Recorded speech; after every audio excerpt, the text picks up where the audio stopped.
Well, President Trump's conflicts of interest are in the spotlight again after the president fired off tweets attacking Nordstrom department store for no longer carrying his daughter's fashion line. Mr. Trump tweeting, "My daughter Ivanka has been treated so unfairly by Nordstrom. She is a great person, always pushing me to do the right thing. Terrible."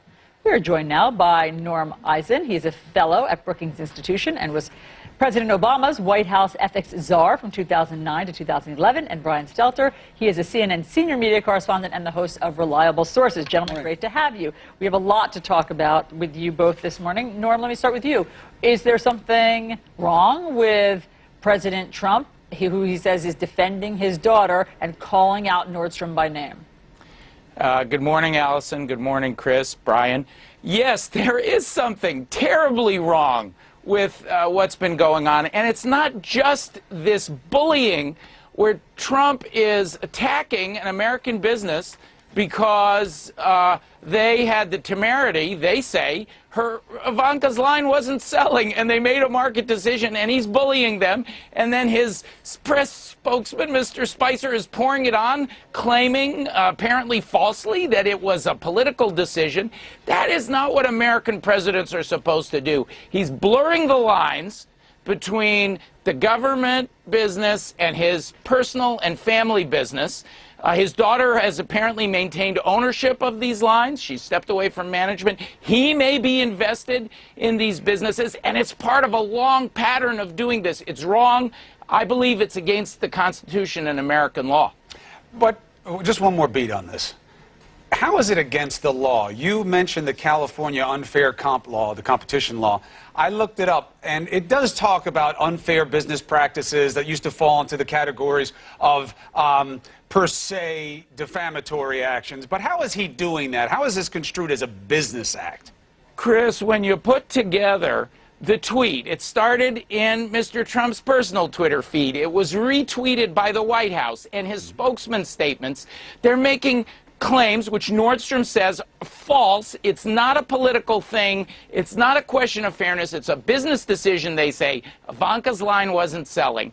He's essentially libeling that company. He's injuring them, and that is exactly what the California unfair competition law captures. It has the broadest in the nation, and Nordstrom has a lot of stores there, the broadest in the nation definition of an unfair business practice. And if making up these allegedly false statements about a business and broadcasting them from the White House isn't unfair, I don't know what is. There was also this grassroots effort, Brian, started by a woman. It's called #GrabYourWallet. It's a reference to the Access Hollywood tape, right. Sexual assault. And basically, she put up a list online of every retailer and brand that does business with the Trump brand and suggested that people boycott them. Do we have any sense about whether or not that is what was behind this? Yeah, LL Bean and other companies have been named in this effort. They say they've had some success, not a huge amount of success we can point to with this. There's also now, of course, anti-Nordstrom boycott efforts. Breitbart promoting the idea that people are cutting up their Nordstrom cards and refusing to shop there. I just wish I could go to a store and not think about the politics behind what every store in the country is having to deal with. I mean, we see these companies at the Super Bowl making choices. We see restaurants and grocers and retailers making these choices.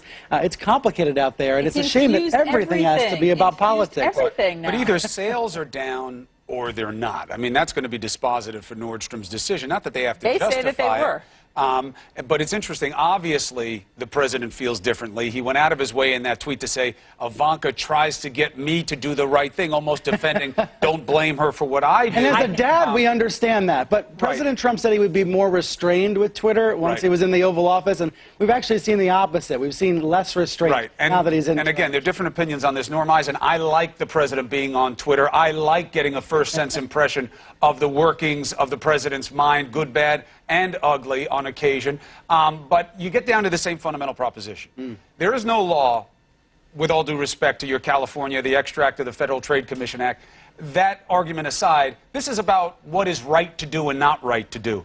And people will say, this is who the president is, this is who we expect him to be, and people voted for him. End of discussion. But Chris, 75% of Americans, including most of his voters, want to have his tax returns. Why? Because they're worried about these business conflicts.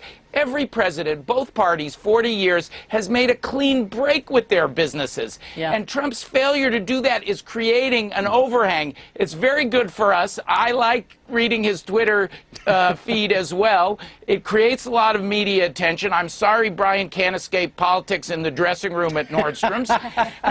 But it's not good for the country. It's not good for the presidency. Yeah. Everything he does has a conflict issue, even the Muslim ban. Okay. Turns out he wasn't banning countries where he's done business, which have more terror threats. So we're seeing a big scandal hangover. Okay.